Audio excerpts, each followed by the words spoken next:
السلام علیکم ورحمۃ اللہ وبرکاتہ۔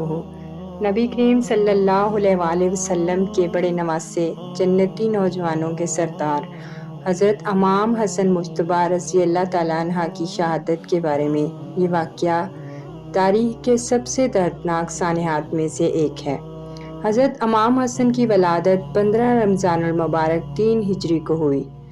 آپ حضرت علی مرتضیٰ اور سیدہ فاطمہ الزہرا کے بڑے صاحبزادے تھے۔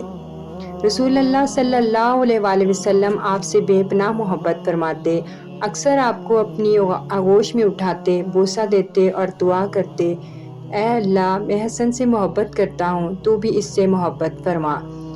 امام حسن اپنی بردباری، حلیم اور صبر میں بے پناہ اور بے مثال تھے۔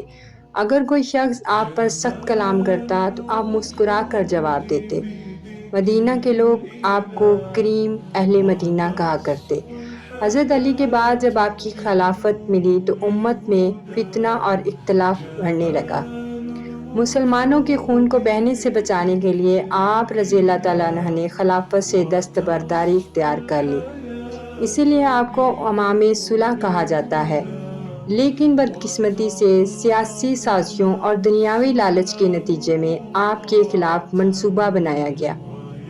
روایت کے مطابق آپ کی زوجہ جدہ بنت اشد کو لالچ دیا گیا کہ اگر وہ امام حسن رضی اللہ تعالیٰ عنہ کو زہر دے دے تو اسے دولت اور یزید سے نکاح کا انعام دیا جائے گا۔ اس سازش کے تحت امام حسن کو زہر دیا گیا۔ زہر اتنا سخت تھا کہ آپ کی طبیعت دن بدن بگڑتی گئی۔ روایت میں آتا ہے کہ آپ کے جسم سے خون نکلتا رہتا تھا اور آپ شدید تکلیف میں مبتلا ہو گئے۔ اس حالت میں امام حسن نے اپنے بھائی امام حسین کو وصیت کی، اگر ممکن ہو تو مجھے میرے نانا رسول اللہ صلی اللہ علیہ وسلم کے پہلو میں دفن کرنا، لیکن اگر حالات اجازت نہ دیں تو مجھے جنت البقیع میں دفن کر دینا۔ امام حسن کی یہ خواہش تھی کہ ان کا مزار نانا کے پہلو میں ہو، مگر فتنوں کی وجہ سے یہ ممکن نہ ہو سکا۔ بالآخر 50 ہجری میں آپ نے وصال فرمایا۔ اس وقت آپ کی عمر تقریباً 47 سال تھی۔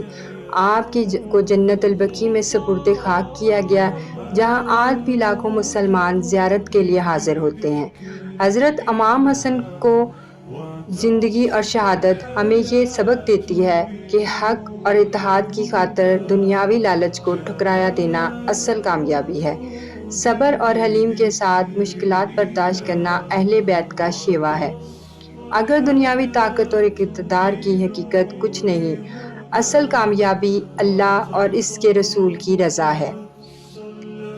اللہ تعالیٰ ہمیں امام حسین اور اہل بیت کی محبت عطا فرمائے اور ان کے نقش قدم پر چلنے کی توفیق عطا فرمائے، آمین یا رب العالمین۔ السلام علیکم رحمۃ اللہ وبرکاتہ۔